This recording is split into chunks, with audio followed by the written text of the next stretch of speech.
Sir, the Chief Minister designate and the ministers designate are present to take the oaths of office and secrecy. I request your permission to present them.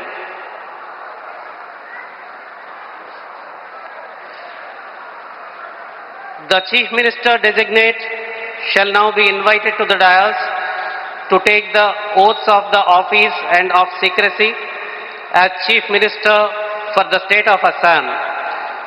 Shri Himanta Biswa Sharma, Chief Minister designate.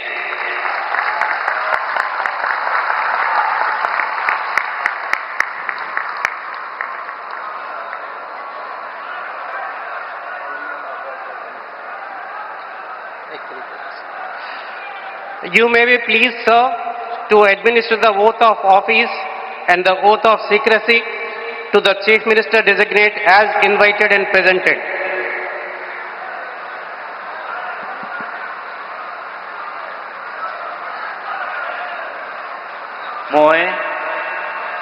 মই শ্ৰী হিমন্ত বিশ্ব শৰ্মা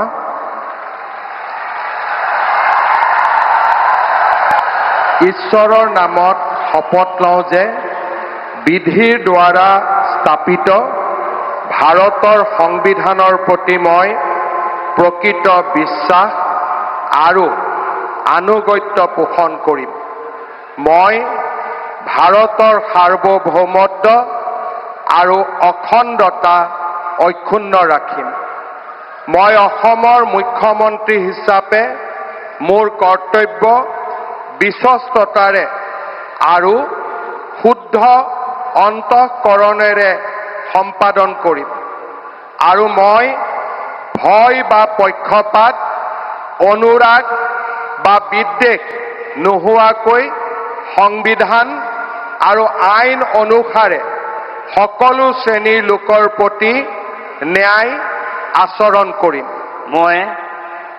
মই শ্ৰী হিমন্ত বিশ্ব শৰ্মা ঈশ্বৰৰ নামত শপত লওঁ যে মই অসমৰ মুখ্যমন্ত্ৰী হিচাপে মোৰ কৰ্তব্যৰ যথাযথ সম্পাদনৰ বাবে আৱশ্যক হোৱাৰ বাহিৰে মই এনে বিষয় যি অসমৰ মুখ্যমন্ত্ৰী হিচাপে মোৰ বিবেচনাৰ বাবে অনা হ'ব বা মোৰ জ্ঞাত হ'ব তেনে বিষয় মই কোনো ব্যক্তি বা ব্যক্তিসকলৰ ওচৰত প্ৰত্যক্ষ বা পৰোক্ষভাৱে অৱগত বা প্ৰকাশ নকৰিম।